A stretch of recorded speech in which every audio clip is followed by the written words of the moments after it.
I declare before you all that my whole life, whether it be long or short, shall be devoted to your service and to the service of our great imperial family to which we all belong.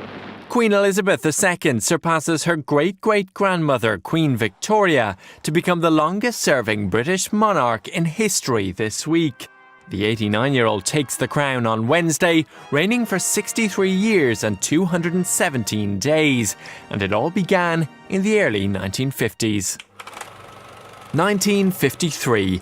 It was the year the world was introduced to Ian Fleming's James Bond, the year Edmund Hillary and Sherpa Tenzing Norgay conquered Everest, and the year Elvis Presley made his first ever recording.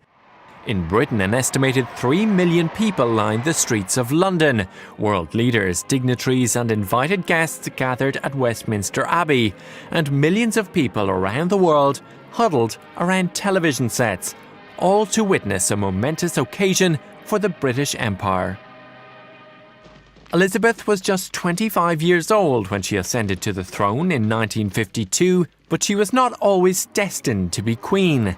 Her father, George VI, became king after the abdication of his brother, Edward VIII, and when he died, his eldest daughter was next in line.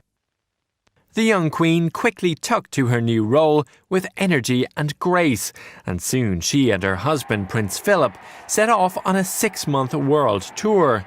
She became the first monarch to circumnavigate the globe, and in time also became the most widely travelled head of state in history.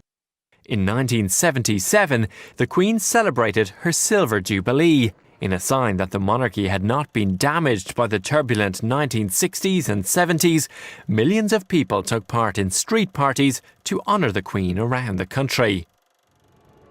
The 1990s was a difficult decade for the Queen and her family. 1992 saw Windsor Castle badly damaged in a fire, and the disintegration of the marriages of 3 of the Queen's children. In 1997, Princess Diana was killed in a car accident in Paris. I want to pay tribute to Diana myself.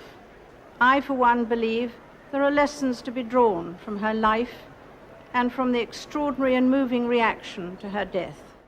In 2002, the Queen celebrated her Golden Jubilee, but the year also brought personal sadness. In February, the Queen lost her sister, Princess Margaret, and just a few weeks later, in March, the Queen Mother passed away at the age of 101.